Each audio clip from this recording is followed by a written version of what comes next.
Hello friend, मैं स्मृति ऐश्वर्या आप सभी का स्वागत करती हूँ आपके अपने यूट्यूब चैनल स्टडी विद स्मृति में। आइए शुरू करते हैं आज की क्लास।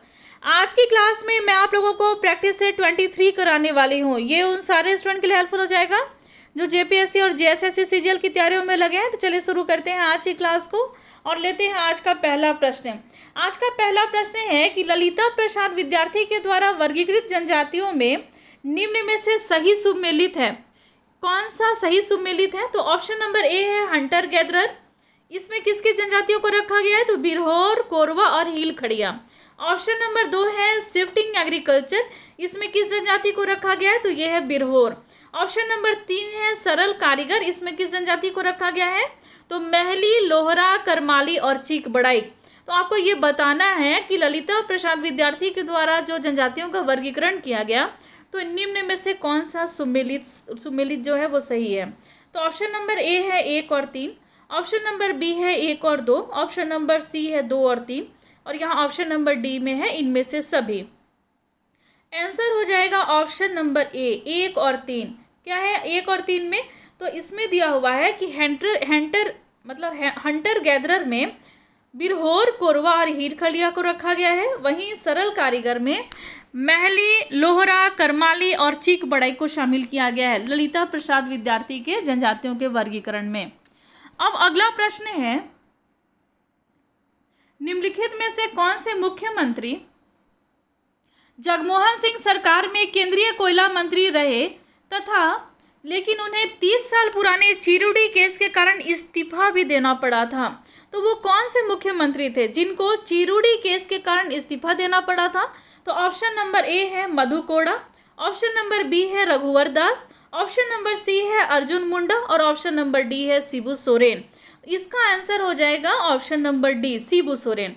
शिबू सोरेन को चिरुडी केस के कारण, जो कि 30 साल पुराना केस था, इसके कारण उनको इस्तीफा देना पड़ा था मुख्यमंत्री के पद से। थोड़ा हम लोग शिबू सोरेन के बारे में डिटेल में जान लें, क्योंकि झारखंड के व्यक्तित्व से आप लोगों को झारखंड जेएसएससी सीजीएल में भी प्रश्न पूछे जाएंगे और जेपीएससी में भी प्रश्न पूछे जाएंगे। कॉन्सेप्ट और फैक्ट पूरे अच्छे से क्लियर रखना है, क्योंकि जेएसएससी सीजीएल में आपके निगेटिव मार्किंग है और एक एक प्रश्न जो है वो एग्जाम के पॉइंट ऑफ व्यू से और आपके रिजल्ट के लिए बहुत ज़्यादा इंपॉर्टेंट है। तो शिबू सोरेन के बारे में थोड़ा डिटेल में जान लें। झारखंड आंदोलन के ये अग्रणी नेता थे, झारखंड राज्य निर्माण आंदोलन, और इसके द्वारा झारखंड का गठन हुआ 2000 ईस्वी में। इस आंदोलन के ये सक्रिय नेताओं में से एक थे शिबू सोरेन। वर्तमान में ये झारखंड मुक्ति मोर्चा के ये अध्यक्ष हैं। झारखंड मुक्ति मोर्चा के गठन का भी श्रेय इन्हीं को जाता है, इनको जाता है। गठन करने वाले सदस्यों में शिबू सोरेन भी शामिल थे और झारखंड मुक्ति मोर्चा के प्रथम महासचिव इनको बनाया गया था। प्रेम से इनके अनुयायी इनको गुरुजी कहते हैं और इनको दिशोम गुरु के नाम से भी जाना जाता है। इनका जन्म 1942 ईस्वी में रामगढ़ में हुआ था। रामगढ़ जिला के एक नेमरा गांव है, वहां पर इनका जन्म हुआ था शिबू सोरेन का।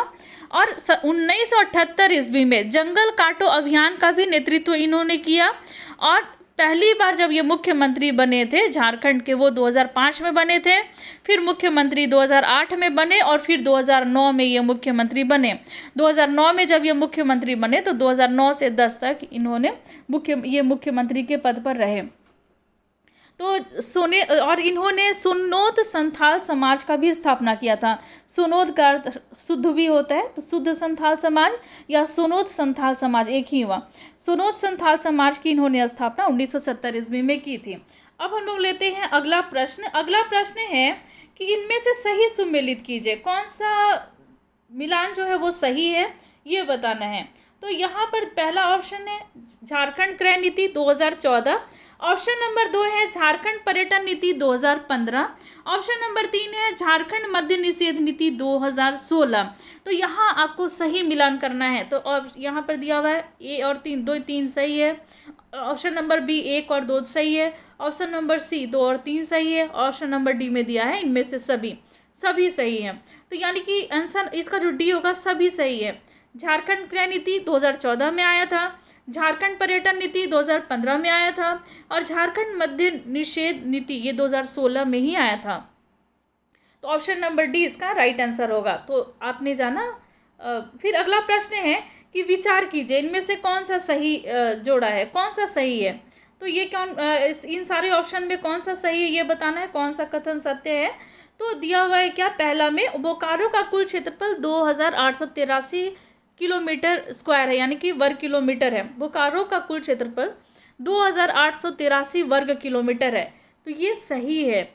अगला ऑप्शन है कि बोकारो जिला का निर्माण 1 अप्रैल 1991 को किया गया था, तो ये गलत होगा, क्योंकि बोकारो जिला का निर्माण 31 मार्च 1991 को किया गया था। कहीं कहीं 1 अप्रैल 1991 भी दिया रहता है, तो 31 मार्च 1991 को बोकारो जिला का गठन किया गया था। ऑप्शन नंबर 3 है बोकारो जिला का निर्माण 3 ब्लॉक धनबाद का तथा 8 ब्लॉक गिरिडीह को जोड़ करके बनाया गया था। तो यहाँ जो इसका आंसर हो जाएगा कि 2 ब्लॉक धनबाद का जोड़ा गया था और 6 ब्लॉक गिरिडीह के जोड़े गए थे, और तब बोकारो का गठन किया गया था। तो यहाँ सिर्फ आंसर ए नंबर जो है वो सही होगा। बोकारो का कुल क्षेत्रफल 2883 किलोमीटर स्क्वायर है, ये सही है। बाकी के ये दोनों गलत हैं, क्योंकि 31 मार्च 1991 को बोकारो का गठन हुआ, और वहीं 2 ब्लॉक धनबाद के और 6 ब्लॉक गिरिडीह को जोड़ करके बोकारो का गठन किया गया है। अगला प्रश्न है कि निम्नलिखित में से प्रोटेक्टेड मॉन्यूमेंट्स इन झारखंड में सम्मिलित नहीं है। तो ऑप्शन नंबर ए है जगन्नाथ मंदिर, ऑप्शन नंबर बी है मलुटी मंदिर, ऑप्शन नंबर सी है पालकोट का किला, और ऑप्शन नंबर डी है एंशिएंट फोर्ट एवं संगीत दलान। तो इसका आंसर हो जाएगा ऑप्शन नंबर सी, पालकोट का किला। पालकोट के किले को स्टेट प्रोटेक्टेड मॉन्यूमेंट्स इन झारखंड में शामिल नहीं किया गया है। बाकी का जगन्नाथ मंदिर, मलुटी मंदिर और एशियन फोर्ट एवं संगीत दलान, इन तीनों को स्टेट प्रोटेक्टेड मॉन्यूमेंट्स इन झारखंड में शामिल किया जा चुका है। अगला प्रश्न है कि इनमें से किस लेखक या लेखिका का संबंध झारखंड से नहीं है। किस लेखिका का संबंध झारखंड से नहीं है, तो देखिए कौन सा है। ऑप्शन नंबर ए है Nikita Singh, option number B है Pankaj Dubey, option number C है तुहिन सिन्हा, और ऑप्शन नंबर डी है झुम्पा लाहिरी। तो इसका आंसर हो जाएगा option number D, Jhumpa Lahiri. इनका संबंध झारखंड से नहीं है। थोड़ा हम लोग झुम्पा लाहिरी के बारे में जान लें। झुम्पा लाहिरी जो हैं वो भारतीय अमेरिकी हैं। इनका जन्म लंदन में हुआ था, और ये एक लेखिका हैं। इनको पुलित्जर सम्मान से भी सम्मानित किया जा चुका है। निकिता सिंह, पंकज दुबे और तुहिन सिंह, इन तीनों का संबंध झारखंड से है। झुम्पा लाहिरी का संबंध झारखंड से नहीं है। अगला प्रश्न है कि झारखंड के वर्तमान राज्यपाल द्रौपदी मुर्मू का जन्म कब हुआ था। तो झारखंड की जो राज्यपाल हैं द्रौपदी मुर्मू, इनका जन्म कब हुआ था ये बताना है। तो ऑप्शन नंबर ए है 20 जून 1958, ऑप्शन नंबर बी है 20 जुलाई 1958, ऑप्शन नंबर सी है 20 अगस्त 1958, ऑप्शन नंबर डी इनमें से कोई नहीं। इसका आंसर हो जाएगा 20 जून 1958। झारखंड की वर्तमान राज्यपाल द्रौपदी मुर्मू का जन्म 20 जून 1958 को उड़ीसा के मयूरभंज जिले में हुआ था। उड़ीसा का मयूरभंज में हुआ इनका जन्म। ये झारखंड की पहली महिला राज्यपाल हैं। 5 वर्ष का कार्यकाल पूरा करने वाली झारखंड की पहली महिला राज्यपाल हैं। पहली राज्यपाल ही हैं, मतलब पहली महिला राज्यपाल होने के साथ साथ ये जो द्रौपदी मुर्मू हैं, ये झारखंड की पहली ऐसी राज्यपाल हैं जिन्होंने अपना कार्यकाल 5 वर्ष पूरा किया। साथ ही साथ देश की पहली आदिवासी महिला राज्यपाल भी ये हैं, और उड़ीसा में ये 2 बार रंगपुर से विधायक भी चुनी जा चुकी हैं। और भारतीय जनता पार्टी और बीजू जनता दल के गठबंधन की जब सरकार थी तो उस समय में इनको वाणिज्यिक परिवहन मंत्री का स्वतंत्र प्रभार दिया गया था। और 18 मई 2015 को ये राज्यपाल बनी द्रौपदी मुर्मू झारखंड की। और इसके पहले झारखंड के जो राज्यपाल थे, द्रौपदी मुर्मू के राज्यपाल बनने के पहले झारखंड के जो राज्यपाल थे वो थे सैयद अहमद। तो आपने इतनी जानकारी रखी, और इन सारे से भी प्रश्न पूछे जा सकते हैं। चलिए अगला प्रश्न है कि झारखंड में 5वें राज्यपाल के शंकर नारायणन का जन्म 15 अक्टूबर 1932 ईस्वी को किस राज्य में हुआ था।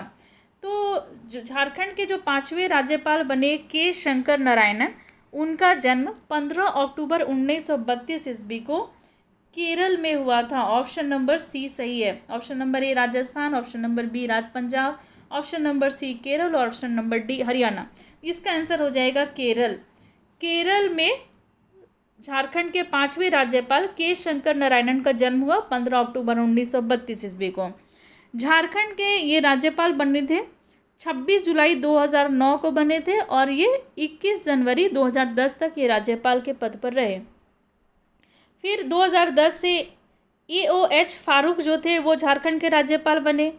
AOH फारूक के बाद सैयद अहमद झारखंड के राज्यपाल बने। फिर सैयद अहमद के बाद द्रौपदी मुर्मू जो है वो झारखंड की राज्यपाल बनी। तो ये थे राज्यपाल का क्रम के शंकर नारायणन के बाद से। अगला प्रश्न है कि झारखंड के नवनिर्वाचित मंत्रिमंडल में श्रम एवं रोजगार मंत्री किसे बनाया गया है?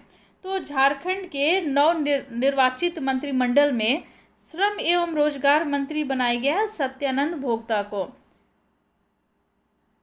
अगला प्रश्न है कि किस समाज की महिलाओं के द्वारा एक विशेष प्रकार का वस्त्र धारण करती हैं जिसका नाम पंची पाड़वर्ण है।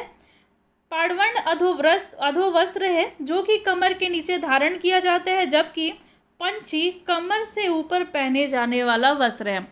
पंची जो है वो कमर के ऊपर पहना जाता है और पाड़वर्ण जो है वो कमर के नीचे पहने जाने वाला वस्त्र है। तो ये मतलब किस जनजाति के द्वारा ये वस्त्र धारण किया जाता है? तो ऑप्शन नंबर ए है संथाल, ऑप्शन नंबर बी है उरांव, ऑप्शन नंबर सी है बिरहोर और ऑप्शन नंबर डी है असुर। तो वो ये किस जनजाति के द्वारा पहना जाता है? तो ये पहना जाता है संथालों के द्वारा। संथाल की महिलाएं जो हैं ये वस्त्र पहनती हैं पंची पाड़वर्ण। थोड़ा हम लोग संथाल जनजाति के बारे में जान लें। संथाल जनजाति झारखंड की एक प्रमुख जनजाति है और जनसंख्या के आधार पे ये झारखंड की सबसे बड़ी जनजाति है और ये प्रोटो ऑस्ट्रेलाइड की श्रेणी में इस जनजाति को रखा गया है। और भाषिक दृष्टि से संथाल जनजाति जो है वो ऑस्ट्रिक जनजाति के बहुत नज़दीक है। इनकी भाषा जो है वो है संथाली और इनकी लिपि जो है वो है ओल चिकी लिपि। इनमें एक बिटलाहा की प्रथा होती है। बिटलाहा प्रथा जो है वो संथाल समाज की सबसे कठोर सजा है। यह एक तरह का सामाजिक बहिष्कार होता है। इनके विवाह के समारोह को बापला कहा जाता है और किरिंग बापला सर्वाधिक प्रचलित विवाह है इनमें। और संथालों के प्रमुख ग्राम देवता को जाहेर एड़ा कहा जाता है और इनके प्रमुख देवता जो होते हैं संथाल समाज के वो होते हैं सिंह बोंगा या फिर उनको ठाकुर भी कहा जाता है। और दूसरे प्रमुख देवता जो होते हैं वो होते हैं मरांगबुरु और ग्राम देवता को आपने जाना कि जाहेर एरा के नाम से जाना जाता है। तो आपने जाना संथाल जनजाति के बारे में कुछ प्रमुख इंपॉर्टेंट बातें और फिर हम लोग नेक्स्ट क्लास में और भी जनजातियों के बारे में थोड़ा डिटेल में जानेंगे ऐसे ही प्रैक्टिस सेट के माध्यम से। तो आज की क्लास में बस इतना ही। मिलते हैं नेक्स्ट क्लास में। लेते हैं आपसे विदा। धन्यवाद।